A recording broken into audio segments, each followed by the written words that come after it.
Cheryl and I have been together for 10 years and got married 2 years ago. We just bought a house together less than a month ago, and things couldn't have started on a worse note. We moved to a small inland town in Georgia called Waycross. That's all the details I'm giving to avoid any more possible issues. Our home is on a quiet street with a big property in front of a medium-sized patch of woods. That was one of the main things that attracted my wife and me. We plan to adopt a dog and raise kids here, so we wanted a large yard for them to play in. We both work similar shifts. I get home around 5, and she gets home around 6 most of the time. The first 2 nights in the house were completely normal. It was the weekend, so we spent our days unpacking. But on Monday night, after we had just turned out the lights, maybe 20 minutes ago, suddenly, we heard music blasting from outside. Our nearest neighbors are spaced out enough that we couldn't mistake their music for something coming from our yard. No, it was definitely coming from our backyard. But it wasn't party music or anything modern. It sounded like old, staticky, vintage music. We were horrified, exchanging glances as we tried to figure out where it was coming from. I opened the window on my side of the bed, and the music became much clearer. It was a song that sounded like it was from the 1940s. After looking up the lyrics later, I found out it was Who's Afraid of the Big Bad Wolf by Henry Hall. Even though it was meant to be a happy song, it had an eerie vibe, especially in that moment. Since we were still learning the house, we figured there must be a backyard light switch downstairs. I ran down, flicked the switches near the back door, and one of them turned on the yard lights. But when I looked outside, I saw no one. I opened the door, and the music got even louder. But as I stepped onto the grass, I realized it wasn't coming from our backyard. It was coming from the woods. The song played to completion as I stood outside, scanning the tree line. Then silence. It had to be some kind of housewarming prank, but it wasn't funny. I went back to my wife and told her it was probably just kids trying to scare the new people in town. But as I said it, even I realized how weird that sounded. Why would anyone do that? Then, the next night, it happened again. A few minutes after we turned off the lights, the music started, this time even louder. The song playing was Tiptoe Through the Tulips. Cheryl and I looked at each other, this time in disgust and fear. We had hoped it was just a one-time thing, but here it was again.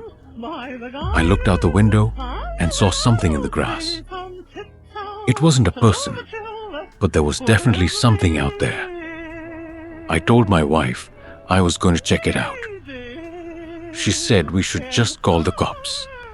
I told her, yeah, we will, in a second. I stepped outside with the mindset that I needed to establish myself as the man of the house, not just for my wife, but for whoever was messing with us. When I got closer, I realized the object in the grass was smaller than I had thought. But the blaring music was coming from it. It was an old radio. Turned it off and looked up at my wife, who was watching from the window. Holding it up, I yelled, "Someone left this here to scare us." What she did next shocked me. She started screaming my name. "Run inside, run!" I yelled back. "Why?" She screamed again. "There are people standing behind you." My heart stopped. I turned toward the woods. 3 figures stood about 6 feet apart from each other, all facing me. They weren't running at me. They were just standing there. I shouted, "Oh!" expletive, and ran back inside, slamming the door. Upstairs, my wife was already hysterically crying. I told her I was calling the cops, and I did. They arrived quickly, but every second before they got there, we were terrified we'd hear knocking at the doors or windows. When the officers arrived, we explained everything. I showed them the radio and asked if they could take it as evidence for fingerprints. I told them I had only touched the top handle. They agreed to take it. They checked the tree line with their flashlights for a few minutes. Probably just as a deterrent in case anyone was still out there. But when they left, we felt just as vulnerable. Thankfully, the people never returned. But this was only a few weeks ago. If they do come back, this time, I'll try to get it on video. More. A view I'd always dreamed of. The only downside was the abandoned cottage just across the field. It had clearly been neglected, its windows clouded with dirt, its roof sagging in places. Something about it unsettled me, but I pushed those feelings aside. For the first few weeks, the cottage remained lifeless, its windows dark every night. Then one evening, everything changed. That night, just as I was closing my curtains, I saw a single light flicker on inside the cottage. A shadow moved near the window. A man, standing motionless, staring out. His appearance was hard to make out from a distance, but he seemed older, with graying hair. At first, I assumed he was just an onlooker, maybe reminiscing about the house. But then I noticed his gaze was fixed directly on my home. The next day, as I was outside chopping firewood, I felt it again. His eyes on me. I turned my head, and there he was, standing at the same window. This time, there was no mistaking it. He was watching me. That night, I kept my curtains drawn. I told myself I was overreacting, that he was probably harmless. But as I was dozing off, a sound jolted me awake, footsteps on my porch. I held my breath, heart pounding. Then a sharp, shattering crash echoed through the house.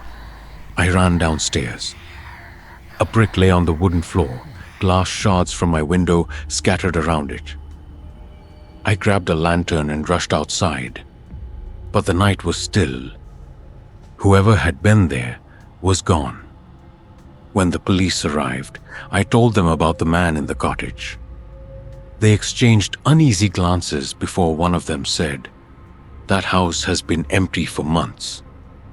The last tenant was evicted, and it's been abandoned ever since." I didn't believe it. I saw him.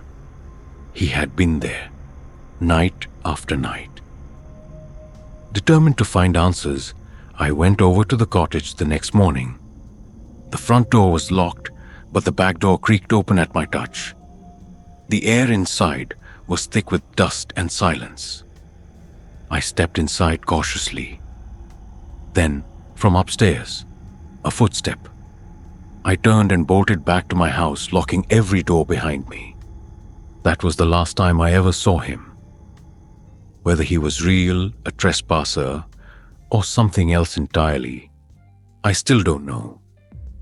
But I never let my curtains stay open after dark again.